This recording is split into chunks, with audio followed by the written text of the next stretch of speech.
요즘 방송에서 제공하는 투자 정보는 투자 판단에 대한 조언, 방송에서 제공하는 주식의 가치, 상승 및 가격 하락에 대해서는 방송사에서 보장하지 않습니다.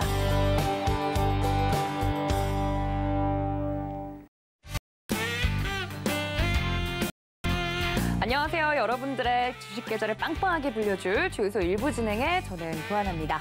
오늘 시장 같은 경우는 저희가 괜히 이번 주에 양봉 오시니 음봉 오시니 그런 이야기를 했던 것 같습니다. 오늘 시장 같은 경우 여러분들 좀 크게 걱정하셨을 것 같은데 걱정하지 마십시오. 오늘도 최고의 전문위원님들과 함께 시장 분석부터 종목 이야기까지 나눠볼 테니까요. 걱정이 많은 만큼 TV 앞에 딱 붙으셔서 어떤 이야기를 주로 해주시는지, 전략은 앞으로 어떻게 짜가면 좋을지 메모하셨다가 챙겨가시면 좋을 것 같습니다.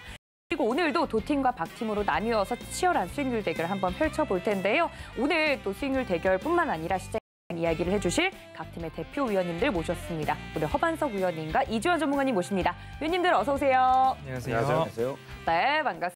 그리고 박팀에 우리 박 PD님도 함께하고 계신데, PD님 저희가 이번 주 내내 옷 이야기를 했잖아요. 옷 색깔 이야기를 했는데 괜히 한 것 같습니다. 어떻게 생각하세요? 제가 오늘 특별히 하도 제가 은봉 셔츠만 입는다고 좀 뭐라 하셔가지고 PD님이 파란 옷 입어서 그런가 봐요. 양봉 셔츠인데 결국에는 오늘도 또 확인하는 또 시장으로 간다. 그래서 다음부터는 이제 우리 시청자분들이 제 옷 가지고 논란 안 일으켰으면 좋겠습니다. 알겠습니다. 소소하게 무리를 일으킨 점 다시 한번 죄송하고요. 그런데 이제 왜 우리 시장이 밀렸나? 사흘간 지금 6조 원 가까이 외국인이 매도를 했다, 이런 이야기가 나오면서 시장이 굉장히 크게 좀 흔들리는 모습이라서 마냥 작년부터 시장이 계속 오를 줄만 알았던 개인 투자자분들이 가장 힘들어하실 것 같습니다. 오늘 시장에 대해서 전격적으로 좀 분석을 해보고 종목 이야기도 나눠볼 텐데, 두 분의 위원님께서 오늘 이렇게 흔들리는 시장 속에서 준비를 해주신 오늘의 두 종목은 어떤 종목일지 바로 확인해 보시죠. 네, 오늘 맞붙을 종목은요. 네, 반도체 관련주 ISC 재수 들어갑니다. 그리고 박팀의 KB금융 준비해 주셨습니다. 네, 익숙한 종목이 나왔고 또 박팀에서는 금융 관련주가 나왔습니다. 이렇게 흔들리는 시장 속에서 오히려 어떤 스탠스, 어떤 행동을 해야 될지 헷갈리시는 분들 많으실 것 같은데, 일단 두 개의 종목을 보시고 두 분의 전략까지 1시간 넘게 좀 차분하게 이야기를 나눠볼 테니까 지금부터 이야기 집중해서 들어보시고 투표를 해주시면 됩니다. 받는 사람 샵 0082번으로 마음에 드는 문자, 마음에 드는 팀을 응원해 주시면 됩니다. 자, 본격적으로 좀 주식 내구조 이야기를 하기 전에 개인 포트폴리오를 먼저 보고 넘어가거든요. 전문위원님들과 함께 일단 일주일 만에 보는 거기 때문에 개인 포트폴리오 먼저 보고 종목에 대한 이야기 나눠보도록 하겠습니다. 자, 먼저 박팀의 이지환 전문가님 포트폴리오 먼저 보도록 하겠습니다. 네, 지금 나오고 있는데 포스코 같은 경우 너무 잘 가고 있고 두산밖에 정말 효자 종목인데 편입이 안 됐어요. 이 점이 조금 아쉬운 것 같고, 건설주들 사실 오늘은 시장이 흔들렸기 때문에 전반적으로 다 떨어지긴 했지만 그래도 양호한 성적 보여주고 있습니다. 자, 우리 허반석 위원님도 볼까요? 허반석 위원님 같은 경우는 지금 호텔신라 잘 버텨주고 있고, CJ제일제당 저희가 만두 이야기를 한 이유가 있었네요. 그런데 아쉽게 편입이 안 돼서 또 하나는 좀 마음이 아픕니다. 하지만 그럼에도 불구하고 지금 현재 선방해주고 있는 종목들이 많다는 점 여러분들 확인해 보실 수 있을 것 같습니다. 자, 그런데 오늘 도팀이 ISC를 또 가지고 나왔어요. 그리고 제가 개인적으로 궁금한데, 반도체 주잖아요, 전문가님. 네. 그래서 지금 시장이 흔들릴 때 유일하게 못 가고 있는 게 반도체 관련주들인데, 반도체주 재수의 이유가 있을까요? 제가 말씀드리는 부분들에서 이제 가장 중요하다. 네. 실적 또 실적이라고 말씀을 드리는데, 결국엔 차트상 저위험 구간에서의 하락 위험도가 적은 종목들이나 그런 기업들 중에서 올해 1분기에 바닥을 찍거나 늦어도 상반기부터는 턴어라운드를 시작할 수 있는 기업들은 확인하셔도 좋다라는 말씀을 드립니다. 결국엔 섹터를 굳이 있겠지만 그 섹터를 나눌 때에 특별히 주의해야 할 점이라고 한다면 고밸류에이션 평가를 받고 있는 기업들을 해야 된다라는 말씀을 좀 드리고 싶고, 네. 모든 종목들, 모든 섹터별로 이 섹터는 안 돼라고 치부해버리는 것 중에서도 그래도 차트상 저위험 구간에서 실적, 이익이 확인되는 기업들은 포트폴리오에 담아 놓아서 포트폴리오라고 하면 이 섹터도 들어있고 저 섹터도 들어있고 결국엔 시장 위험도를 조율할 수 있는 그런 포트폴리오를 꾸려야 되기 때문에 저는 실적 면에 있어서는 ISC 그래도 하나는 담고 가야 된다라고 말씀드리겠습니다. 알겠습니다. ISC를 포트폴리오에 편입하기 위한 두 팀의 노력, 오늘 과연 성공할 수 있을 것인지 여러분들 지켜봐 주시면 좋을 것 같고요. 박 팀에서 오늘 가지고 온 종목은 KB금융입니다. 전문가님, 금융주를 가지고 나오신 이유가 있을까요? 아무래도 이제 지금 현재 뭐 인플레이션 우려감, 금리 인상에 대한 우려감이 있으면 어쨌든 금리 인상이 올라갈수록 수혜를 좀 받을 수 있는 종목들이 한 종목 정도 있으는 게 좋겠다. 라고 고려를 하면 될 것 같고요. 사실 이제 은행주를 지금 정도에 이제 한 종목 정도 편입을 시켜 놓으시면 뭐 지금 당장 시장이 뭐 외국인들의 저 정도 거의 뭐 무지막지한 매도 물량을 막고 있기 때문에 글로벌 증시가 뭐 오늘 당장 올라간다, 내일 올라간다 모르면 이게 별로 의미가 없습니다. 그냥 지금 편입을 시켜 놓고 주도주로 놓고 버티시다가 뭐 예를 들어서 지금 당장 너무 어렵다 덮으시고요. 한 9월쯤 추석 때 좀 지나가지고 한번 살짝 열어보시면 수익률이 깜짝 놀랄 수 있는 종목 이제 그렇게 생각을 하시는 게 마음이 편하실 것 같아요. 그래서 지금 좀 장기로 보시면서 단기로 크게 데미지를 입지 않을 수 있는 종목 KB에 대해서 말씀을 드리려고 합니다. 알겠습니다. 요즘 같은 시장이야말로 이다라는 이야기가 좀 와닿는 그런 장이 아닐까 싶습니다. 주변에서 장이 안 좋다 이야기를 하니까 사실 시황을 볼 때도 좀 시장이 내려가면 내려가는 대로 올라가는 대로 이유를 붙인다는 느낌을 받았었는데 오늘이야말로 좀 이렇게 크게 흔들리니까 개인 투자자분들 심리적으로 불안하실 것 같습니다. 이런 장에 딱 맞는 두 종목 전문가님께서 말씀을 해주셨으니까 여러분들 들어보시고 어떤 종목이 더 끌리시는지 투표해 주시면 됩니다. 자, 그렇다면 첫 번째 코너로 바로 넘어가 보도록 하겠습니다. 주식 뇌구조 시간으로 넘어가 볼 텐데 오늘은 전문가님들이 어떤 키워드로 시장을 정리해 주셨을지 먼저 첫 번째 전문가님부터 만나보도록 하죠. 네, 소비자 물가 지수 이야기가 나왔고요. 인플레이션 계속해서 국제적으로 글로벌 시장에서도 화두가 되고 있는 부분이죠. 그리고 물가, 주가라고 해주셨고 이걸 나누기인지 아니면 두 개를 같이 이야기하고 싶어서 붙여놓으신 건지 궁금하네요. 그리고 포트폴리오 그리고 실적 이야기를 해주셨고 다음 전문가님 볼까요? 네, 주도주 버티기, 주식 현금 비중 조절, 외국 수급, IT, 자동차 이야기를 해주셨습니다. 섹터를 이야기해 주신 것 같기도 하고 특정 종목이 떠오르기도 하고 여러 가지 이야기가 나오고 있는데 자, 이 키워드를 두고 누가 먼저 이야기를 좀 해주실까요? 제가 먼저 말씀할까요? 그럴까요? 네.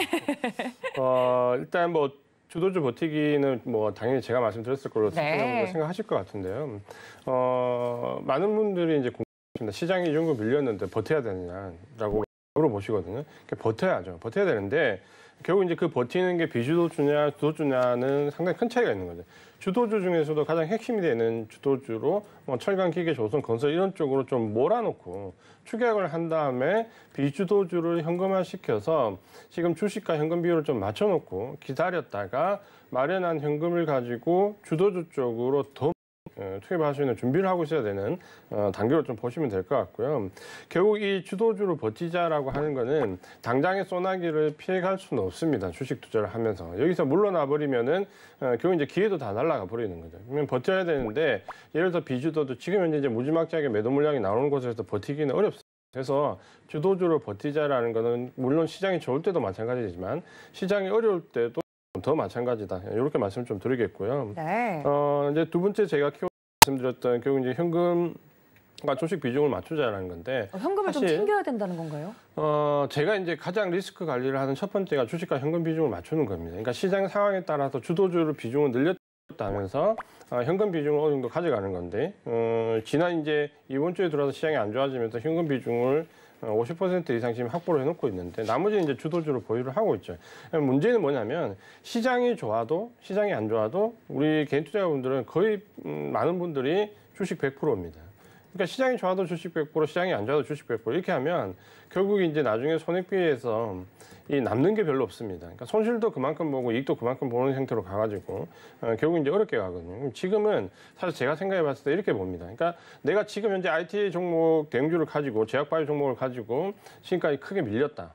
여기서 이제 어떻게 해야 되냐라고 생각한다면 오히려 크게 밀렸을 때 교체를 하십시오. 그러니까 시장이 어정쩡하게 좋으면은 버리지도 못하고 취하지도 못하고 계속 끌려가거든요. 어차피 지금은 이 정도 밀렸다 생각이 들면 어쨌든 경기 회복 관련 종목들도 같이 밀렸으니까 밀렸을 때 그냥 주도적으로 교체해 보시는 게 좋고 그게 만약에 좀 여의치 않으면 현금화 시켜서 기회를 좀 보시는 것도 괜찮습니다. 그래서 주식과 현금 비중을 맞추는 지금은 리스크 관리가 조금 필요하고 기회를 기다리는 부분이 필요하다. 이렇게 말씀을 드리겠습니다. 네, 오히려 이렇게 시장이 전반적으로 밀릴 때 포트폴리오를 교체하고 싶으셨던 분들은 좀 적으로 전략을 다시 설정하는 게 어떻겠냐라고 말씀을 해주셨는데 사실 이렇게 시장이 밀릴 때는 뭐 어떤 섹터나 종목 상관없이 속수무책으로 좀 밀리는 것 같아요. 외국인들이 자꾸 팔아대는데 오늘 시장 허반석 의원님 어떻게 보셨어요? 네, 결국엔 미국에서 뭐 4월 소비자 물가지수라는 부분들이 우리 시장을 조금 더 압박을 했고 우리 시장은 선물옵션 동시만기일이었고 다음 주에는 미국의 선물옵션 동시만기일인데 결국엔 외인들의 포지션이 미국 시장에서 있을 선물옵션 동시만기일에 대한 포지션을 이제 일주 전부터 우리 시장에서 포지션을 잡아나갔다라고 좀 보시면 좋은데 그 아주 좋은 빌미가 소비자 물가지수가 되지 않았나라고 좀 보여집니다. 인플레이션 여파에 대한 부분인데요. 인플레이션이 일정 부분 불쑥불쑥 튀어나오더라도 연준에서는 우리는 조금 더 인내심을 가지고 지켜볼 거다. 그리고 달랬잖아요, 그렇죠? 뭔가 더 큰 인플레이션이 나타났을 때 우리는 즉각적인 조치를 취할 수 있고 카드를 가지고 있다라는 이야기를 시장에 지속적으로 시그널을 보내주고 있습니다. 마찬가지로 연준의 인내심과 우리 주식시장에 참여하고 있는 우리들의 인내심 중 어느 누가 더 인내심을 가지고 시장을 바라볼 수 있는가에 대한 포인트 한 가지가 있어야 될 것 같고요. 소비자 물가지수의 상승 요인이라고 하면 그간 미국에서는 부양책을 돈을 어마어마하게 풀었습니다. 미국의 1년 GDP의 4분의 1 정도에 해당하는 규모 5조 달러라고 한다면 지난해부터 부양책을 지급한 금액, 마련한 금액을 5조 달러라고 한다면 우리 돈으로는 뭐 5,500조 원 정도 될 겁니다. 우리나라 돈으로 하면 조금 인식이 되실까 싶습니다. 그렇기 때문에 어마어마한 돈을 풀었기 때문에 인플레이션은 어쩔 수 없이 다가올 수밖에 없는 그러한 수순이었는데 과연 이것이 지금처럼 지속적으로 증가할 것인가? 저는 아니라고 말씀을 드리고 싶습니다. 미국의 국채 금리가 굉장히 상승했을 때 다들 화들짝 놀랐었습니다. 하지만 금세 다시 진정세를 보였듯이 이 소비자 물가지수라는 부분도 일정 부분 다시 안정화될 수 있다라고 좀 보시면 좋을 텐데 결국엔 자연스러운 긴축 효과, 자연 긴축 효과가 있다라는 부분 오늘 ISC에 투표를 하신다면 이 부분에 대해서 조금 더 2부에 저를 선택해 주신다면 네. 소비자 물가지수와 인플레이션 그리고 물가의 상관관계 이런 부분들 조금 더 자세하게 말씀을 드릴 준비가 되어 있으니 ISC를 4월 8일 담으셨거나 그때 투표를 했는데 아쉽다라는 분들은 꼭 ISC를 한번 생각을 해주시면 좋을 것 같고요. 네. 물가 나누기 지수라기보다는 네. 물가와 네, 지수의 지수. 상관관계 정도로 말씀을 드려보고 싶습니다. 네. 결국엔 물가가 내리고 주가도 내리는 때가 있고 물가는 내리는데 주가는 오를 때가 있고 물가도 오르고 주가도 오를 때가 있고 물가는 오르지만 주가는 떨어질 때가 있고 둘 다 떨어질 때가 있고 이렇게 4단계로 나눠서 말씀을 좀 드려 것 같습니다. 이런 부분들을 봤을 때의 현 시장의 위치는 아직까지 상승 여력이 1년여 이상은 조금 남아있다라고 보아도 무방하다라는 말씀을 좀 드려보고 싶고요. 결국엔 서두에 말씀드렸듯이 어느 섹터를 좀 구분을 하더라도 그리고 1년여 이상의 지수 자체의 상승 도가 조금 남아있다, 시간적으로 여유가 있다라는 말씀을 드릴 때에도 어느 종목을 가지고 버티기를 할 거냐, 어느 종목을 가지고 수익률 극대화를 할 것이냐에 대해 있어서 가장 중요한 포인트는 실적이고 개인분들께서 주의해야 될 부분들은 고밸류에이션 기업들에 있어서의 주의가 필요하다라는 말씀으로 좀 말씀을 드리고 싶습니다. 네, 그러면 고밸류 지금 평가를 받고 있는 종목들은 좀 위험하다라고 말씀을 해주셨으면 좀 떠 있거나 너무 주가가 많이 간 종목은 피해야 된다는 말씀이시네요. 결국엔 떠 있고 주가가 많이 갔을 때에는 그 많이 간 이유들이 다 있을 겁니다. 그 이유, 추세를 유지시켜줄 수 있는 이유인가? 아니면 소문이나 뉴스나 이슈에 의해서 조금 주가가 많이 가 있는데 그 주가를 지탱해 줄 가장 베이스는 실적이 돼야 되는데 그 실적이 밑바탕이 안 되어준다라고 한다면 결국엔 고밸류 평가를 받을 수밖에 없다. 이 부분으로 정리를 해보겠습니다. 알겠습니다. 그리고 도팀이 오늘 또 가지고 나온 종목이 ISC이기 때문에 최근 반감주가 시장을 좀 이끌 때 좀 소외받았던 곳을 이야기를 해보자면 반도체랑 자동차 관련된 종목들 특히나 좀 소외를 받는 모습이었는데 오늘 또 섹터로 콕 집어서 이야기를 해주신 분이 또 계세요. 그래서 IT랑 자동차 특히 반도체 관련돼서 궁금하신 분들이 많으실 것 같은데 오히려 이렇게 시장이 내려올 때 이런 종목들 눈여겨보고 있던 거 많이 내려온 것 같으면 사도 되는지 이게 개인 투자자분들이 제일 궁금할 것 같거든요. 어떻게 생각하시나요, 두 분? 그러니까 뭐 반도체나 IT 섹터보다도 제가 사자라고 말씀드렸던 부분들이 2차 전지, 신재생, 친환경에 관련된 부분입니다. 마찬가지로 2차 전지, 신재생, 친환경 뭐 다들 태양광, 풍력 이 많이들 해주시는데 결국엔 그 베이스는 실적도 실적입니다.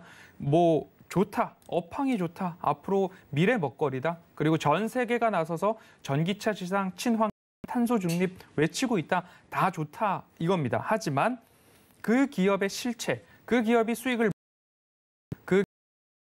더 증대시킬 수 있을 것인가? 그리고 그 패러다임이 바뀜으로 인해서 그 기업이 소멸될 것인가? 아니면 그 패러다임을 미래 먹거리로 해서 또 준비하고 있는 것이 무엇인가? 이런 부분들을 좀 종합적으로 판단을 했을 때 이 기업은 그래도 실적과 실체가 있고 미래를 준비하고 있는 기업이다라는 판단이 드는 기업들은 매수를 해도 좋다라는 부분들, 결국엔 공포에 살 수 있는 기업들에 대한 선제 조건들, 실적, 미래 준비, 미래 먹거리, 모멘텀 이 정도로 조금 세워두시고 체크를 해보신다면 분명히 공포에 살 수 있는 기업들 다라고 말씀드리겠습니다. 알겠습니다. 좀 이렇게 전반적으로 시장이 밀릴 때 특히나 미래를 준비할 수 있는 성장성이 기대되는 섹터분들의 여러분들 좀 투표를 하시는 게 어떨까라고 이야기를 해주셨는데 여러분들 두 개의 오늘 준비가 되어 있습니다. ISC 그리고 KB금융 붙었는데 어떤 종목이 조금 더 기대되시는지 궁금하실 것 같습니다. 이 부분에 대해서는 일부 내내 투자 포인트를 좀 들어보도록 할 테니까 끝까지 집중해 주시면 좋을 것 같고요. 우리 허 의원님이 보니까 요즘에 홍보를 잘 하시대요. 왜요? 아까 뜬금없이 ISC. 제가 지난주에 투표했던 부분들을 제가 빅데이터 분석을 해봤더니만 뭔가 기대감을 드리면서 할 말을 다 하지 않고 이제 그렇게 하면은 포인트 그 시간을 없애도록 하겠습니다. 아니 너무 자연스럽게 녹여내지 않았나요? 어쨌든 반칙을 하면 이제 제가 적발되면은 제가 좀 철퇴를. 오늘까지만 어떻게 열심히 네, 알겠습니다. 근데 저는 너무 우리 박해요. 시장에서 지금 개인 투자분들이 계속 걱정되는 게 이 외국인 수급인데 우리 이재환 전문위원님이 또 이 수급 관련돼서 분석을 아주 잘 해주시니까 한번 궁금합니다. 이 외국인이 계속 이렇게 매도를 하는데 만약 이거를 저가 매수 기회로 봐도 되는지에 대한 공포심이 좀 많이 것 같거든요. 외국인 때문에. 네, 이번 주 들어와서 이제 갑자기 외국인 매물들이 우리 시장뿐만 아니라 글로벌 전체에 다 나왔다 그렇죠. 미국 시장도 마찬가지고 장기적인 관점을 보면 이제 좀 전에 허만수 의원님 말씀하신 말씀이 제가 볼 때 맞을 것 같고 이제 다만 이제 지금 현재 보면 이 시점이 지금 현재 보면 왜 갑자기 지난주 금요일까지는 인플레이션 문제가 없다가 이틀 지나고 월요일 되니까 인플레이션 문제가 생겼냐라고 보신다면 그러니까 어느 정도 매도가 이제 일관되게 나오고 있다라는 거죠. 그러니까 지금 이 매도는 어느 정도 일관되는 정책적인 매도라고 사실 좀 보여지고요.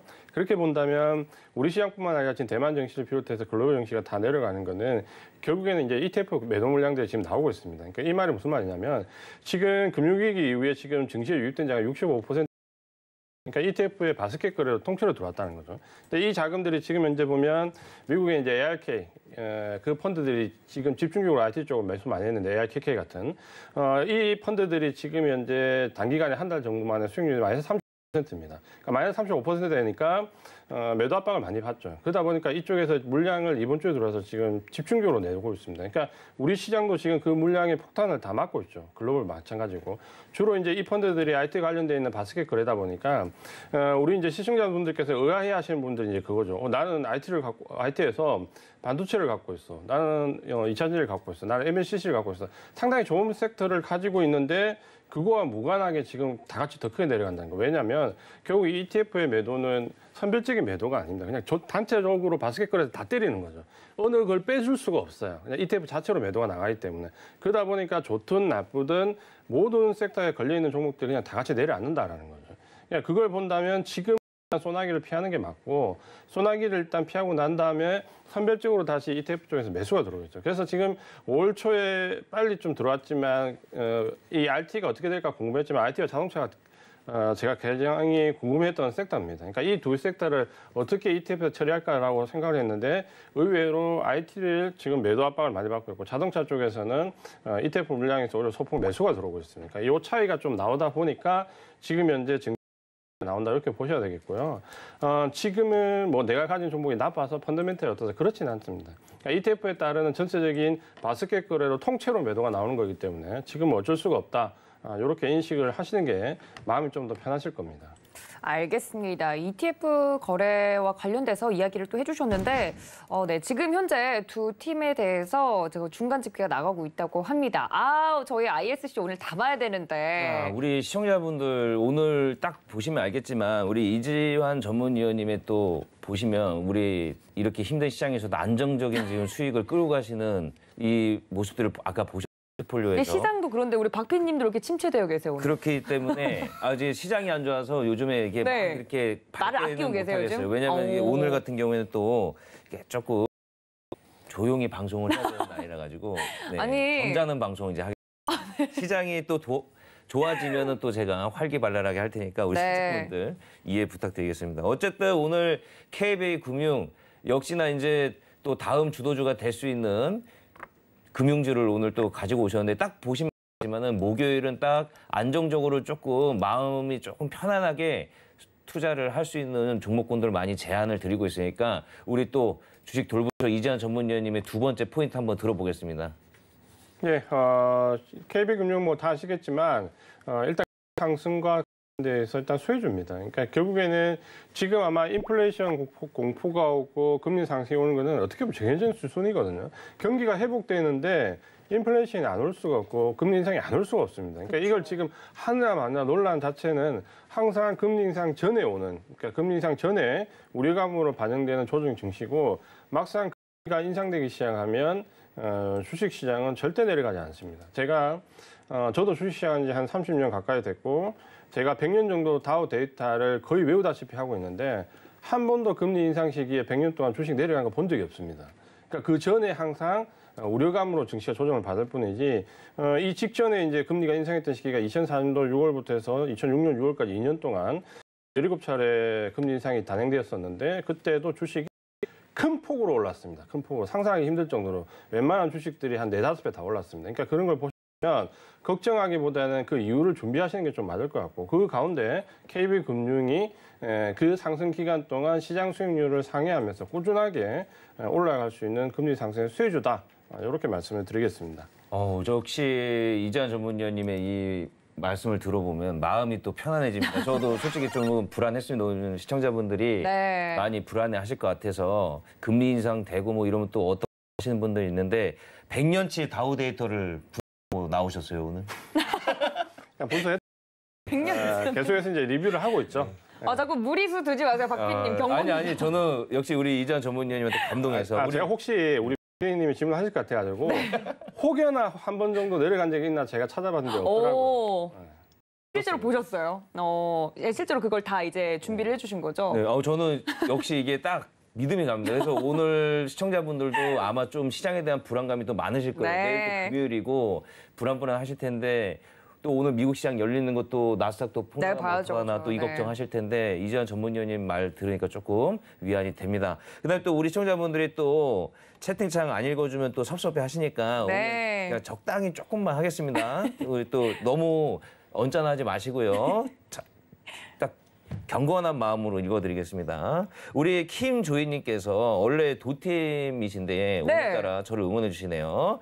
버건디 셔츠 멋집니다. 힘내세요. 우리 조희님 감사합니다. 앞으로 도팀 응원할 때는 안 읽어주시더니. 근데 우리 조희님은 드려야 될 것 같아요. 왜 오늘따라 또 응원을 하시죠? 제가 꼭 이렇게 조용히 해야 응원을 해주시는 것 같아서 조금 기분이 언짢습니다. 그다음에 우리 아라님께서 남편분이랑 오늘도 찾아오셨습니다. 너무 좋습니다. 이렇게 가정이 보시는 분들 온 식구들이 지금 유튜브를 보시면 너무너무 기쁠 것 같고요.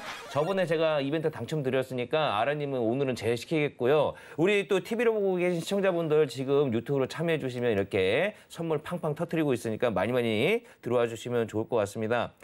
마지막으로 우리 까꿍님이 국민이니까 국민은행 이렇게 하셨는데요. 이러지 마세요. 좀 재밌게 하셔야지. 이건 조금 너무합니다. 우리 까꿍님은 너무 재미없어서 경고 하나 드리겠습니다. 네. 웃음에 대해서는 굉장히 냉정하다 이렇게. 저는 웃음에 냉정한 사람이고요.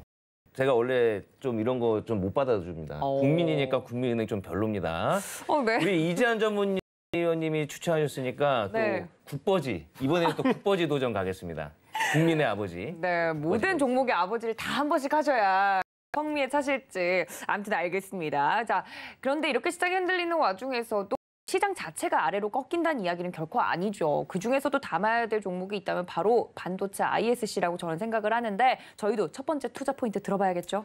네, 반도체 쇼티지, 반도체 빅 사이클 이런 이야기들 많이 나오고 있는데요. 앞서서도 말씀드렸지만 IT는 안 돼라고 다 치부해 버리 보다도 포트폴리오를 어떻게 구성할 것인가에 대한 부분들입니다. 결국엔 시장이 상승을 할 때에 수익률 극대화를 누릴 수 있는 종목들에 있어서는 매도하지 말고 조금 더 수익률 극대화를 누릴 수 있을 때까지 기다리는 전략이 유효하고 그 이후에 어떤 수익이 어떤 기업이 올라올지를 한번 생각해 본다면 포트폴리오가 100이라고 한다면 100을 다 한 종목에 쫙 수익률 극대화하고 매도하고 다시 다른 종목을 사서 쫙 수익률 극대화해서 매도하고 라는 투자법은 아니다라고 말씀을 드리고 싶습니다. 결국엔 포트폴리오를 구성한다라는 부분은 이쪽에서 내려갈 때 이쪽이 올라가고 한쪽이 내려갈 때 한쪽이 올라가고 결국엔 이 시속 게임을 아주 잘 분산을 해 놓는다라고 한다면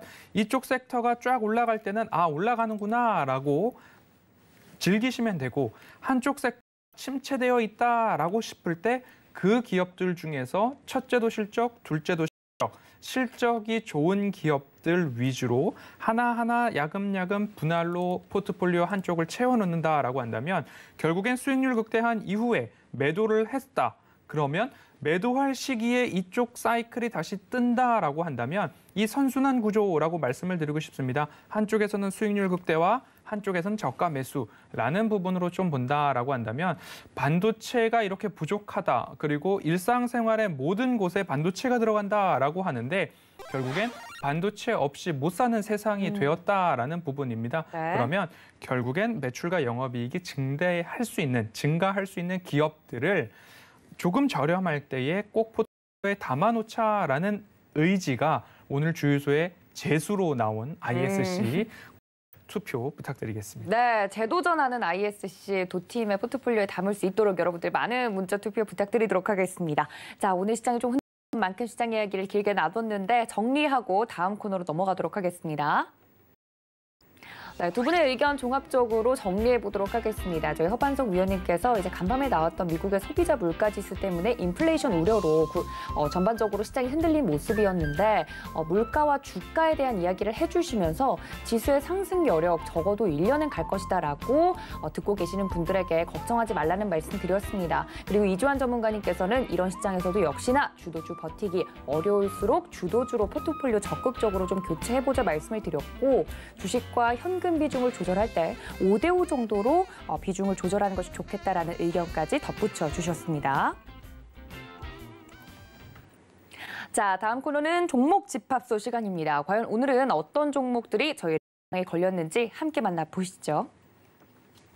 네, 먼저 인기 검색 상위 종목입니다. 삼성전자, HMM 카카오, 그리고 삼성 SDI, 휴온스 글로벌, SK IE 테크놀로지, 삼성 바이오로직스까지 이름을 올렸습니다.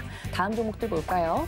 네, 삼성전자, HMM은 부동의 1위군요. 삼성 바이오로직스, 하나생명, 코엠텍, 현대차, 유바이오로직스 이름을 올렸습니다.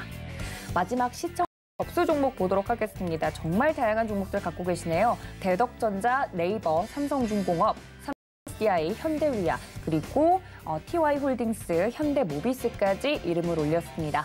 겹치는 종목들 추려보도록 하죠.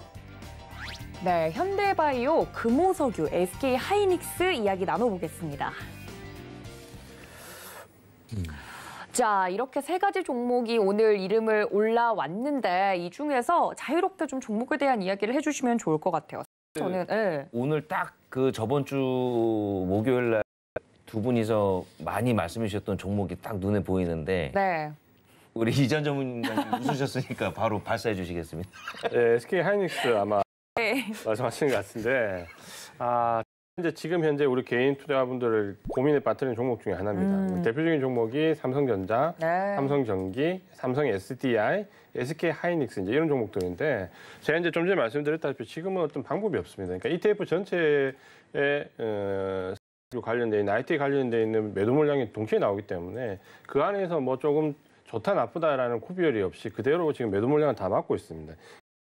제가 5월 달에 굉장히 궁금하다라는 말씀을 드렸는데 가장 큰 이유가 외국인이 과연 매수로 돌아설 것인가 이 부분이었습니다. 그러니까 지금 현재 5월 달에 디램 가격이 고정 가격이 이제 인상이 됩니다. 그러니까 그동안 뭐 우여곡절이 굉장히 많았지만 결국 이제 5월 달에 가격 인상이 되는데 지난주에 말씀드렸다시피 삼성전자가 주력이 모바일 디램은 한 10% 내외 정도 그리고 SK 하이닉스가 주력인 컴퓨터용 서버용 디램은 한 20% 이상 지금 가격 인상이 예정되어 있습니다. 그렇게 본다면 SK 하이닉스가 지금 5월 달부터 이 2분기에 수혜를 좀 받아야 되거든요. 그러니까 그 가격 인상을 등에 업고 외국인들의 매수로 좀 전환시켜줘야 되는데 아쉽게 이제 이번에 그 외국인들의 매도 물량이 대거 나옵니다. 지금 휩쓸려가지고 같이 내려갔거든요. 그러니까 지금 아직은 입니다.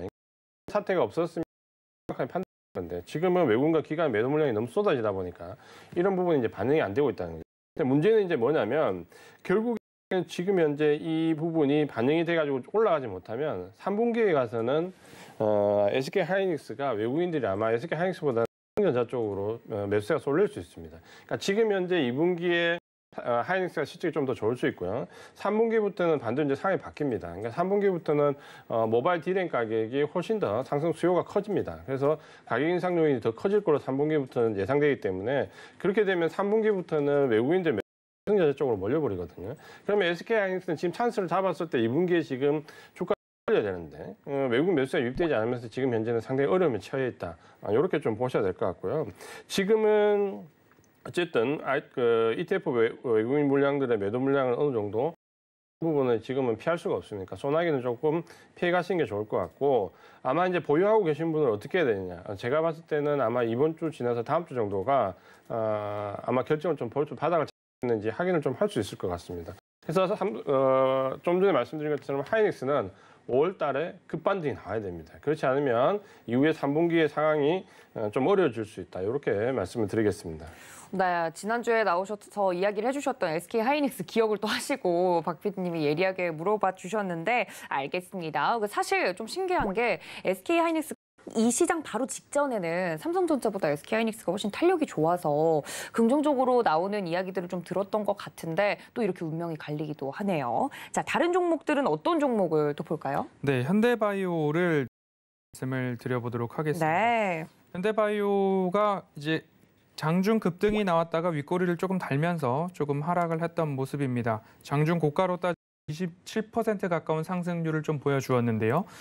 결국엔 현대바이오가 왜 오늘 이렇게 시세가 나왔는가를 좀 보면 좋을 것 같습니다. 그래서 오늘 뉴스를 보신 분들은 다들 알 것 같아요. 현대바이오 아시아 학술회의에서 코로나 치료제 후보 약물 연구 결과 발표가 중국 광저우에서 있었죠.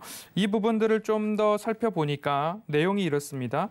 니클로사마이드 항바이러스 후보 물질이라고 합니다. 거기에 대한 코로나19 치료 효과의 연구 결과가 있었는데 네이처지에서도 결국엔 니클로사마이드라고 하는 이 성분에 대해서 폐 손상을 차단할 수 있는 약물이다라는 주제의 네이처지에도 게재를 하게 해주는 그런 성과가 있는 실체가 있는 그런 물질이다라고 좀 보면 좋을 것 같은데요. 결국엔 현대바이오에서 이 부분을 앞으로 이렇게 진행을 할 거다라는 공시나 아니면 임상을 진행한다 아니면 연구 성과가 어떻다 이렇게 공시가 나오거나 그런 부분은 아닙니다. 뉴스를 조금 더 자세히 보면 이렇게 돼 있습니다. 현대바이오의 대주주인 CM팜의 연구고문인 네, 단국대 석좌 교수님께서 이러한 부분, 코로나19 게임 체인저가 될 수 있는 약물에 대한 연구 결과를 발표를 했는데 앞으로 조금 세계가 이목이 집중되는 그런 연구 결과고 약물이라고 합니다. 결국엔 여기서 좋은 결과로 이어지고 그리고 이 부분들이 경구 투여가 가능한 먹는 약으로 조금 발전이 돼서 뭐 상용화가 된다라고 한다면 정말로 게임 체인저가 될 수 있는 그런 부분이죠. 하지만 현대바이오의 실적과는 앞으로 연결되기까지 어마어마한 시간과 그리고 자본이 들어갈 수 있다라는 부분들 아직은 너무 이르다, 아주 뉴스가 나온 정도다라고 좀 좋을 것 같은데요. 그래서 한번 강조해서 말씀을 드리면 현대바이오의 대주주인 그리고 CN팜의 연구고문인 이렇게 조금 깁니다. 수식어구가. 그러면 앞으로 이게 현대바이오의 주가와 모멘텀으로 작용하기까지는 조금 시간이 걸릴 수 있다라고 좀 말씀을 드리고 싶고요. 결국엔 이슈는 이슈에 맞게끔 대응을 해야지 주구장창 주가가 올라갈 수 있다라는 판단으로 오늘 고가에 또는 45,000원 언저리에 현대바이오를 매수하신 분들이라면 절대 없기를 저도 간절히 바라도록 하겠습니다. 결국엔 2만 원 이하에 있던 주식이 결국엔 1년 안에 뭐 6만 원까지도 올라갔다가 다시 시세 조정을 조금 받고 있는 그런 모습이기 때문에 이슈는 이슈에 맞게끔 조금 대응을 하시자라고 정리해 보겠습니다. 네, 알겠습니다. 현대바이오 오늘 개별적인 이슈로 좀 오른 것 같은데 그러면 허반석 의원님, 제약바이오주 전반적으로는 우리 전문가님 보시는 뷰는 어떠신가요? 제약바이오는 저도 조금 조심스럽게 접근을 하고 있습니다. 스터디를 꼭 하셔야 되고요. 스터디를 하고 그리고 기업에 대한 리포트들도 꼭 읽어보시고 그리고 현재 같은 경우에는 그쪽에서 종양학회라고 하죠. 19일부터 초록이 조금 나오는 걸로 알고 있는데 이러한 부분들에 있어서 성과가 나올 것인가에 대한 리스트업이 되고 있는 모습들입니다. 그래서 꼭 스터디가 필요한 섹터다라고 말씀을 드리고 싶고요. 지금 이렇게 조금 어수선한 시장이 지나고 나서 일부 성과가 나오고 하지만 코로나19라는 그 섹터는 이미 많은 시세를 받은 종목들도 있고 앞으로 일정 부분 결론이 나아가고 있는 상황이기 때문에 너무 이슈에 급등하는 것들을 보시기보다는 제약 섹터, 바이오 섹터라 하더라도 실적이 나오는 기업, 앞으로도 조금 유망한 기업. 제가 굳이 꼽으라고 한다면 CMO 기업들의 전망은 좀 밝을 수 있다라는 말씀 드리고 싶습니다. 알겠습니다. 사실 공부해도 어려운 게 제약 바이오 섹터인데 이제 저희 허반석 위원님께서 늘 실적이나 이런 모멘텀을 중요시 여기기 때문에 혹시나 그런 이슈로 인해서 좀 제약 바이오주들을 갖고 계신 분들은 이 점을 꼭 참고하셨으면 좋겠다는 말씀과 더불어서 제가 여쭤봤습니다. 자, 마지막. 오늘 핫했던 종목 금호석유 이름이 올라왔습니다. 사실 최근 바로 뭐 직전까지만 하더라도 너무 잘 가서 담고 싶은데 못 담는 그런 종목 하나였거든요. 근데 금호석유 오늘 시장과 함께 좀 큰 폭으로 빠지는 모습을 보여서 갖고 계신 분들은 갖고 있는 대로 힘들고 하려고 했던 분들도 시장 따라서 너무 같이 많이 빠지는데 그런 생각이 좀 들 것 같습니다. 실적 너무 잘 나온 걸로 알고 있는데 금호석유 어떻게 보실까요, 전문가님들? 제가 얘기할까요? 네. 금호석유 같은 경우는 사실 기대감을 가지고 좀 많이 올랐다가 이번에 좀 많이 빠졌습니다. 가장 큰 이유가 제가 이제 조심해야 될 종목들 중에 하나 얘기할 때 뭐 당연히 실적이 나쁜 종목들은 배제를 하실 건데 실적이 단기간에 정점인 종목들도 조심해야 된다는 얘기를 많이 들었습니다. 그러니까 이 실적 좋긴 좋은데 차분기, 그러니까 다음 분기, 그 다음 분기에서 이 실적을 넘어설 수 있느냐 없느냐라는 부분을 체크를 해봐야 된다는데 금호석유에 대해서 지금 아마 판단을 1분기 실적을 다음 분기에 넘어서기 어렵다라는 판단이 것 같습니다. 그러니까 지금까지 나와 있는 레포트를 보면 그렇지 않고 실적이 한 해 동안 계속 좋을 걸 예상했는데 최근에 외국인들이나 기관들의 부분적인 의견을 보면 실적 경점론에 대한 부분이 조금씩 나옵니다. 이제 그러다 보니까 주가가 이번 5월 달에 고점을 좀 형성했다. 이렇게 좀 보셔야 될 것 같고요. 지금은 일단 외국인과 기관들의 쌍끌이 매도가 나온다라는 부분은 실적이 나온 이후에 차익 실현 물량이 나오고 그 차익 실현 물량 이후에 또다시 그걸 받는 매집 물량이 이렇게 나와서 선순환으로 가는 구조가 주도주의 특징인데 이 같은 경우는 고점에서 실적이 굉장히 좋게 나왔지만 실적이 나온 후에 기관이나 외국인들이 쏟아지는 물량이 적지 않다라는 거죠. 그러니까 여기서 이제 빠져나가는 들어오는 유입되는 물량보다 더 크다라는 거죠. 이제 그렇게 본다면 단기적으로 주가는 지금 이제 조정이 좀 압박을 받을 수 있다. 근데 다만 이 부분이 이제 지금 실적이 나빠지는 부분을 구조적인 부분으로 볼 것이냐 아니면 일시적으로 볼 것이냐 이 차이가 있는데 지금 현재 이제 원재료 상승 마진에 대한 그 마진 압박이 지금 계속해서 부과가 좀 되고 있다라는 부분은 중기적으로 주가 좀 조정받을 가능성이 좀 있습니다. 그러니까 그 부분을 좀 참고로 될 것 같고 만약에 지금 현재 금호 수교에 대해서 좀 접근을 좀 하고 싶다 이러면 일단 이번 한 주 정도는 좀 냉각기를 가지고 다음 주 중반 이후에 주가 흐름을 좀 보면서 천천히 결정을 해도 충분할 것 같습니다. 그래서 금호 수교는 좀 관망을 하시고 지금은 관망을 하신 다음 시간을 좀 가지고 접근을 해보자 이렇게 말씀을 드리겠습니다. 알겠습니다. 최근에 굉장히 인기가 많았던 금호석유까지 이야기를 좀 나눠봤고요. 세 가지 종목 살펴봤습니다. 정리하고 넘어가도록 하죠. 네, 첫 번째 종목 현대바이오 저희 허반석 위원님께서 깔끔하게 이야기를 해주셨죠. 이슈에 맞게 매매를 해보자 말씀드리면서 제약바이오 전반에 대한 이야기까지 더불어 해드렸습니다. 자, 다음 종목 볼까요? 네, 금호석유 지금은 관망할 때라고 정리를 해주셨으니까 참고 부탁드립니다.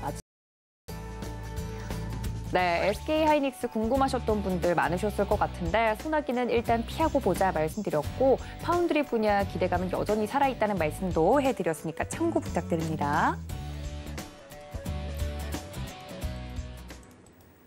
자, 이쯤 되면 많은 분들이 오늘 도팅과 의 종목이 어떤 종목이었을지 헷갈리실 것 같아요. 지금 중간 집계가 나왔는데 ISC가 역전을 했네요. 네, 오늘은 기분이 이게 우리 시청자분들 잘 보셔야 됩니다. 지금 이 시장에서 안정적인 포트를 꾸려 가시려면 반도체죠. 제가 봤을 때는 반도체죠. KB금융을 보셔가지고 추석 때까지 노트북을 닫아버리는 투자를 하셔야 됩니다. 네, 우리 반도체예요. 시청자분들 그리고 지금 또 이 복장 논란이 또 일어나요. 나 진짜 우리 시청자분들은 참 국거래 장단보다 어려운 장단입니다. 왜요? 그렇게 양봉 옷을 입으라고 해서 집에 하나 있는 그 버건디색이라고 하죠. 버건디색. 근데 또 팥죽 옷을 입고 왔다고 또 난리가 났는데. 시장 죽수라는 거냐, 팥죽 죽수라는 거냐 이런 거. 자, 우리 시청자분들 하시면 저 이제 매일매일 파란 옷 입고 나옵니다. 지금 빨리 정정 부탁드리겠습니다. 팥죽색이라니요. 이거는 버건디색입니다. 자, 그리고 우리 허 의원님 계속 쳐다보시는데 말씀하세요. 뭐 포인트 얘기하셔야죠. 아니, 저 약간 시청자 입장으로 네. 팥죽이냐 녹즙이냐 이런 부분들 굉장히 있었는데 네. 제가 이제 ISC 이제 투표 역전을 하는 와중에 있습니다. 네. 이제 승 두 번째를 좀 드려보도록 하겠습니다. 뭐 반도체 섹터 뭐 안 좋을 수도 있고 뭐 좋을 수도 있고 그리고 앞으로 조금 성장이 멈춘 쪽도 있고 아니면 좋은 쪽도 있고 이미 시세 너무 많이 받은 쪽도 있고 그렇지 않은 쪽도 있는데 지금 제가 말씀드릴 때에 지난해 연말 그리고 지난해 10월부터 제가 어떤 말씀을 드려왔냐면 반도체 섹터를 보실 때에 장비, 소재, 부품, 후공정 이 순서로 조금 보시면 어떨까라는 말씀을 지난해 10월부터 좀 순서를 정해서 말씀을 드렸습니다. 장비하면 국가대표급 원익PS와 원익그룹주들이 좀 있었죠.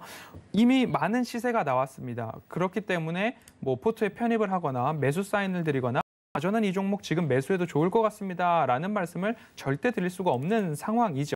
보유자 영역이고 보유자분들도 매수 단가에 따라서 어디까지 버틸지 또는 어디까지 가져가 볼지 판단을 해보셔야 된다고 말씀을 드리면서 한 2달여 전부터는 이렇게 말씀을 드렸습니다. 이제는 반도체 섹터에서 소부장으로 불리웠던 것들을 저는 장비, 소재, 부품, 후공정으로 순서를 지난해 10월부터 드렸지만 이제는 다 이제 그 순서를 버리시고 섹터 안에서 어느 기업이 이익이 잘 나는가, 이익 증가율이나 매출액 증가율, 그리고 순이익 증가율을 한번 비교를 해보시고 그리고 제가 말씀드린 첫 번째 키포인트, 차트상 저위험 구간인가 그 부분을 조금 살펴보신다라고 한다면 이제는 반도체 섹터에서 추세와 이익으로 승부를 좀 보아야 한다라고 말씀을 드리고 싶습니다. 오늘 조금 그 시세가 조금 하락을 했습니다. 그리고 4월 8일 제가 말씀드렸을 때보다도 뭐 조금 내려와 있는 구간이지만 하지만 이 추세를 살릴 수 있다라는 부분으로 제가 이 추세를 다시 한번 말씀을 드려보면 이러한 추세가 좀 완성이 됩니다. 이 빨간색 동그라미에서 저는 매수를 하실 수 있다라는 말씀을 드려오고 있는데요. 이 추세를 깨지 않는 기업들의 특징은 매출액과 영업이익이 증가하고 살아있는 기업이다라는 말씀 꼭 드리도록 하겠습니다. 알겠습니다. 지금 ISC가 중간 집계가 조금 앞서고 있는 가운데 지금 반도체 지금 대결 대상이 바뀌었네요. 녹즙이냐 팥죽이냐. 여러분들 녹즙이 더 건강에 좋다는 말씀 드리면서 여러분들 차트도 건강하게 만들 수 있는 종목 ISC입니다. 근데 우리 시청자분들 네. 팥죽의 의미 아시죠? 우리 팥죽을 먹는 이유. 우리가 이제 살아가면서 낄 수 있는 그 안 좋은 기운들을 배출시키는 그 팥죽의 의미가 있습니다. 팥 부정을 타는 것들이 해몽이네요. 그렇기 네. 때문에 팥죽 양봉은요 곧 발생될 겁니다. 그래서 우리 시청자분들이 이 색을 보고 지금 죽은 양봉이다 하시는데 양봉입니다. 아닙니다. 그냥 상하는 양봉이 아니라 이거 평가가는 양봉 옷이니까 많은 분들이 지금 팥죽이라고 해서 놀리지 마시고요. 팥죽은 안 좋은 기운을 없애주는 그런 의미가 있으니까 아니에요. 팥죽에다가 투자하시면 팥죽에다가 투표하시면 되겠습니다. 죄송합니다. 뭐 팥죽과 관련된 네, 기업 저 좀 넘겨주세요. 더 이상 힘듭니다 지금. 네, 여러분 건강에는 녹즙입니다. 자, 그러면 공평성을 위해서 KB금융도 이야기를 좀 들어봐야 될 것 같은데 두 번째 포인트 전문가님 될까요? 예, 지금 시장에서 아무래도 그러니까 코로나 급락 이후에 많이 올랐다 생각 드실 거예요. 많이 올랐다 생각 드실 건데 좀 저평가되어 있는 종목을 찾으면 항상 은행주가 얘기가 나옵니다. 뭐 PR이 5가 안 된다. 이제 최근 이제 주가 좀 반등 중에서 대부분 PR이 6, 7배 정도 올랐는데 그래도 상당히 낮습니다. 그러면 이런 생각을 한번 해보실 수 있죠. 그것도 도대체 은행주는 언제 올라가는가? 언제 이 저평가 구간에서 탈출하는가를 보시면 그게 바로 이제 금리 인상 시기입니다. 그러니까 지금 물론 현재 금리가 뭐 가까운 시기에 인상되지 않겠지만 그런 분위기가 고조되어 가면 계속해서 은행주는 우상향합니다. 우상향하다가 금리 인상이 시작되는 시점에는 주가 상승 속도가 가팔라집니다. 그러니까 그 전에 미리 조금 선점을 해놓지 않으면은 막상 금리 인상이 시작되는 시기에는 이런 종목을 담기가 어렵습니다. 예를 들면 이전에 유동성장에서 금리가 인상됐던 시기에 2년 동안의 주가 변동률을 보면 뭐 이제 KB 이런 대형 은행주들이 그 2년 동안 금리가 인상돼 17번 인상되는 그 시기에 주가가 정확하게 4배 올랐습니다. 그러니까 그 시기에 은행주는 저평가를 항상 탈출합니다. 물론 이제 유동성장이 끝나고 금리 인상이 끝나고 이후에 큰 하락을 겪지만 어쨌든 간에 금리가 인상되는 그 시기에 주가 평균 상승폭이 한 400% 정도 된다라고 보면 지금 정도 KB 금융을 잡아두시면은 장기간 보유를 하실 수 있는 분이라면 1, 2년 안에 평균 수익률만 계산해도 상승을 얻을 수 있다는 말씀을 드리겠고요. 네.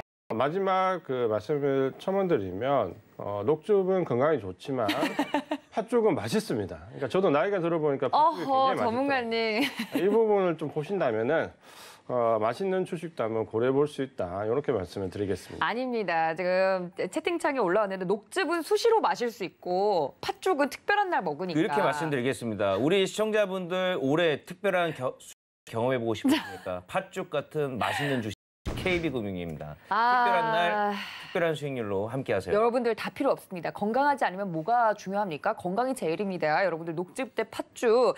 제가 좀 정리를 하려고 했는데 차트상 저위험 구간인 ISC 대 저평가 받고 KB금융 이렇게 두 종목이 붙었습니다. 오늘 잘못 보내주시면 안 돼요. 녹즙 팥죽이라고 문자 보내주실까 봐 지금 좀 무서운데. 이러다 내일 팥죽을 막 치시는 거 아니죠? 그러니까 팥죽 매수. 네, 여러분들 잘못 투표하시면 안 됩니다. ISC 그리고 KB금융입니다. 두 개의 종목 이야기를 지금까지 들어보셨는데 2부에 가 이제 공개가 되니까 끝까지 저희와 함께 해주시면 좋을 것 같고요.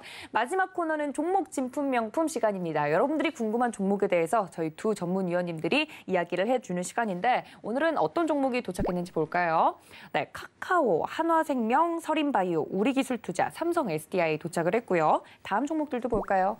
증권주도 들어왔네요. SK증권, ICD, 그리고 HFR, 서원인텍, 대덕전자 이렇게 다양한 들 들어왔습니다. 사실 여기서도 어떤 종목들을 이제 전문가님들이 감정을 해주시든 그 종목에 대해서 실제로 감정가를 터치한 종목들도 있거든요. 어떤 종목들이 좀 눈에 띄시는지. 네, 지난주에 제가 삼성 SDI를 포트에 편입을 했습니다. 네, 시청자분들께서 많이 투표를 해주셔서 편입이 됐는데 오늘 시장 전체적으로 2차 전지 섹터들과 그리고 IT 섹터들 조금 동반 하락을 한 모습입니다. 그래서 제가 지난주에 말씀을 오늘 서두에도 그렇고요. 지난 이런 말씀을 드렸습니다.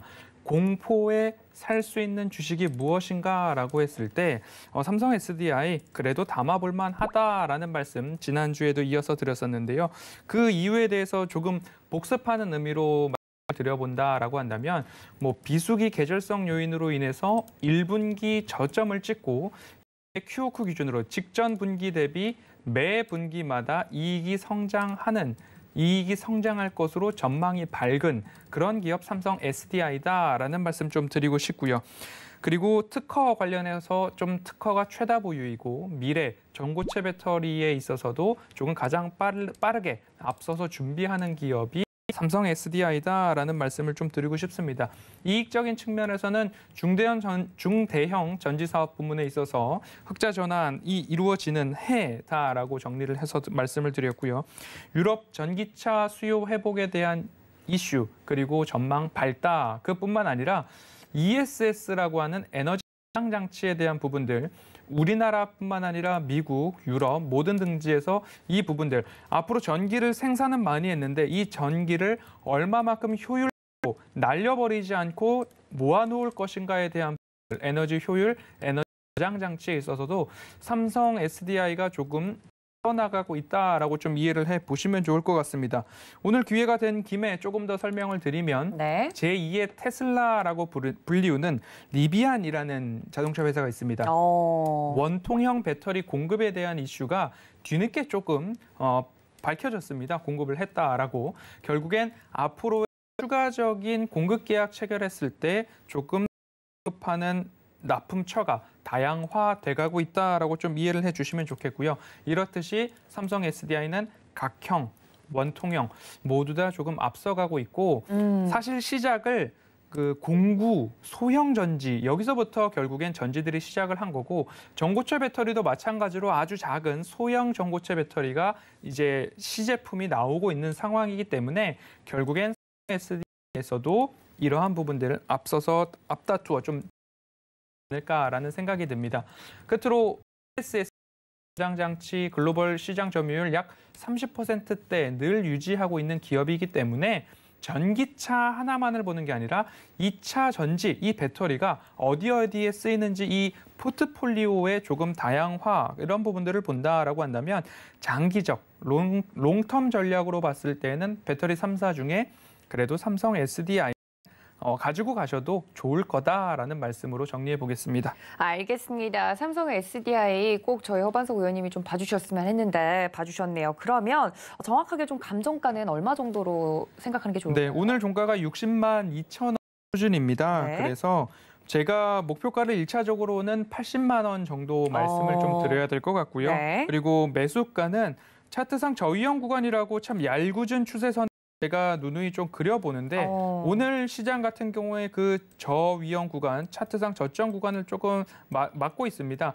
시장에서 오늘 외인들의 매도세가 워낙 강했고 매도세가 내일 그리고 다음 주 초까지 조금 더 이어진다라고 한다면 일시적으로 이 추세를 이탈할 수도 있지만 이탈하고 나서 다시 이 추세선 위로 올라오는 기업들의 특징은 매출액과 영업이익이 증가하는 기업이다. 부분 이해를 해주신다면 지금부터 유의 깊게 관심 있게 바라보시면서 조금 음봉의 분할로 담아보신다면 충분히 장기적으로 끌어가 볼 만하다라고 정리하겠습니다. 알겠습니다. 삼성 SDI 오늘 또 큰 폭으로 떨어져서 갖고 계신 분들 걱정이 많으실 것 같은데 허반석 의원께서 자세하게 말씀드렸습니다. 정리하고 넘어가죠. 네, 첫 번째 종목 진품명품 삼성 SDI입니다. 매수가 60만 원 선에서 말씀을 드렸고 감정가는 80만 원 선까지 말씀을 드렸으니까 참고 부탁드리고요. 한 줄 정리해 보도록 하겠습니다. 한참 배터리 가지고 이야기가 많았었죠. 중대형 전지 사업 부문 흑자 전환의 해가 될 것이다 말씀드렸으니까 2차 전지 관련해서 투자하고 계시는 분들 참고 부탁드립니다. 자, 많은 분들이 채팅창에서 이 종목 봐주세요라고도 이야기를 해주고 계신데 오늘 또 겹치는 종목이 크리스탈님이 카카오 이야기를 해주셔서 카카오랑 네이버 늘 거론 종목인 것 같은데 카카오 혹시 봐주실 수 있을까요, 전문가님들? 네, 카카오는 그럼 제가 말씀을 좀 드리겠습니다. 네. 아마 이제 카카오는 두 가지가 가장 궁금하실 겁니다. 하나는 카카오 주가 흐름이 상승으로 전환될 수 있느냐, 하락으로 가느냐 이 부분하고, 그다음 이제 네이버하고 카카오 비교 이 두 가지가 아마 제일 궁금하실 건데, 카카오는 이제 두 가지 측면이, 그러니까 다른 부분들을 다 배제하고 보면 두 가지 측면이 있습니다. 그러니까 카카오가 내려갈 때는 이유가 비대면 관련된 이슈입니다. 그리고 카카오 상승할 때는 이슈입니다. 그러니까 요 비대면이냐 플랫폼이냐 이 두 가지 이슈인데, 미국도 지금 보면 이 카카오와 똑같은, 네이버와 똑같은 성격을 가진 종목들이 다 고점을 형성하고 지금 현재 크게 밀렸습니다. 그러니까 이제는 이제 플랫폼이 부각될 때는 주가가 상승을 하고 비대면이 부각될 때는 주가가 하락을 하는데, 최근에 이제 한 달여간은 비대면이 좀 부각이 되었죠. 그러니까 코로나19 이후에 결국에는 이제 백신이 보급이 되는, 확산이 되면서 비대면 쪽이 부각이 되면서 주가가 내려앉았는데, 사실 그거에 비하면 카카오는 굉장히 선방한 겁니다. 그러면 카카오와 네이버에서 왜 네이버가 더 많이 주저앉았냐라고 본다면 이유는 딱 한 가지입니다. 결국 플랫폼에서 카카오뱅크나 카카오페이 같은 부분도 있지만, 이 플랫폼과 컨텐츠의 결합을 카카오는 지금 많이 하고 있죠. 이 부분이 점수를 조금 더 받는 거고, 네이버는 플랫폼에서 컨텐츠는 외부에 의존을 하죠. 그러니까 이 부분이 이제 부각이 되면서 카카오가 플랫폼의 컨텐츠가 결합되는 부분에 조금 더 점수를 많이 받고 있습니다. 기관이나 외국인들한테. 그러면서 이제 주가가 좀 덜 밀렸던 거고. 그럼 이제 앞으로는 어떻게 될 것이냐라고 본다면, 비대면 이슈로 내려가는 거는 제가 봤을 때 어느 정도 제한이 좀 있을 것 같습니다. 지금 당장은 시장 전체가 IT 관련 비대면 관련 쪽에 지금 하락을 좀 맞으면서 내려가고 있다는 부분은 어쩔 수 없는 부분이고, 다만 이번 소나기를 피하고 나면 카카오나 네이버는 관련된 부분이 부각이 되면서 주가는 반등은 나올 겁니다. 대신에 지금 현재 수급을 보면 상당히 시간은 좀 걸릴 수 있습니다. 그러니까 상당히 행보할 수 있는 구간들이 조금 길어질 수 있고, 특히 지금 고점에서 카카오 같은 경우가 예를 들어서 뭐 액면 분할 이런 이슈가 나오는 거는 단기간에 급등해서 좋을지 모르겠지만 주가에 하나도 도움이 안 됩니다. 결국에는 이제 이 부분이 나오면 그때 차익 실현한 기관이나 외국인 물량들이 상당히 고점에 많이 몰려있기 때문에 개인들이 시간은 좀 오래 걸린다. 다만 카카오의 주가를 너무 부정적으로 볼 필요는 없고, 결국에는 이 비대면이 지나고 난 다음에 플랫폼이 부각될 것이다. 이렇게 좀 생각을 하시면 될 것 같고요. 네. 카카오의 감정 가격, 플랫폼 가격에 지금 현재에서 컨텐츠를 빼버리겠습니다. 그러니까 네이버도 마찬가지고 컨텐츠 부분을 빼고 계산하면 13만 5천 원 말씀을 드리겠습니다. 알겠습니다. 카카오, 네이버 이런 점들까지 이야기를 해주셨는데, 이 부분까지 여러분들 많이 궁금하셨을 것 같습니다. 왜냐하면 시장이 밀릴 때 이런 네이버나 카카오 같이 눈독했던 종목들은 많은 투자자분들이 오히려 내려올 때 사고 싶다라고 생각하실 것 같은데, 비교 분석을 통해서 두 기업에 대해서 이야기를 해주셨습니다. 여러분들 카카오 가지고 계신 분들 혹은 사고 싶으셨던 분들 귀 기울여 들었으리라 생각을 하시고, 그럼 정리하고 넘어가도록 하겠습니다. 네, 두 번째 종목 카카오였습니다. 자세하게 네이버와 비교를 통해서 이야기를 해주셨는데, 감정가 정확하게 13만 5천 원 정도로 라인을 이야기해 주셨으니까 가지고 계신 분들이나 아니면 새롭게 매수하실 분들 매수가 감정가 이야기를 해주시면 좋을 것 같고요. 한 줄 정리해볼까요? 네, 지금은 오히려 이런 종목들은 기다릴 때라고 말씀드렸으니까 관망 의견 여러분들 참고하시길 바랍니다.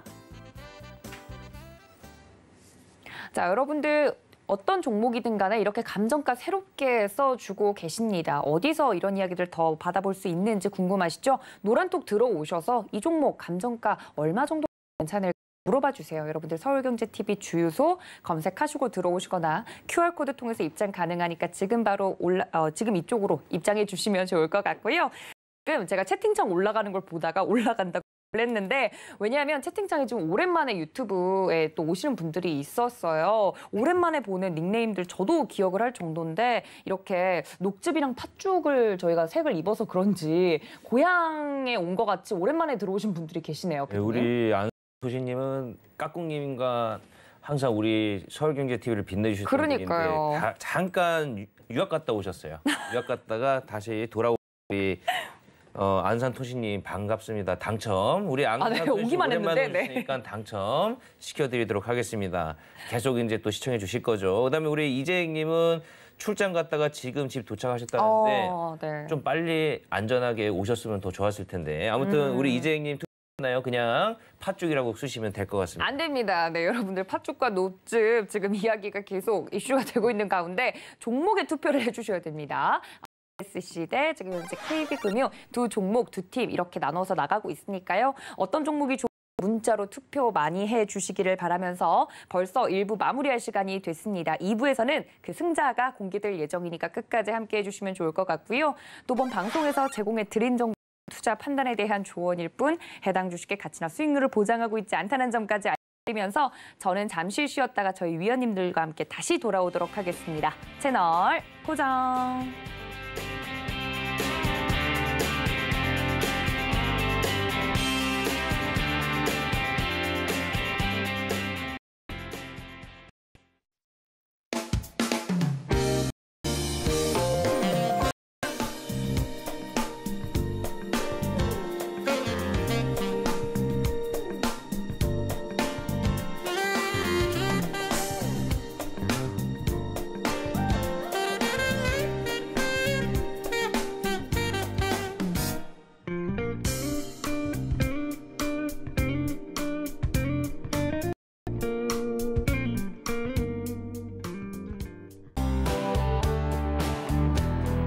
방송에서 제공하는 투자 정보는 투자 판단에 대한 조언입니다. 방송에서 제공하는 주식의 가치, 가격 상승 및 가격 하락에서는 방송사에서 보장하지 않습니다.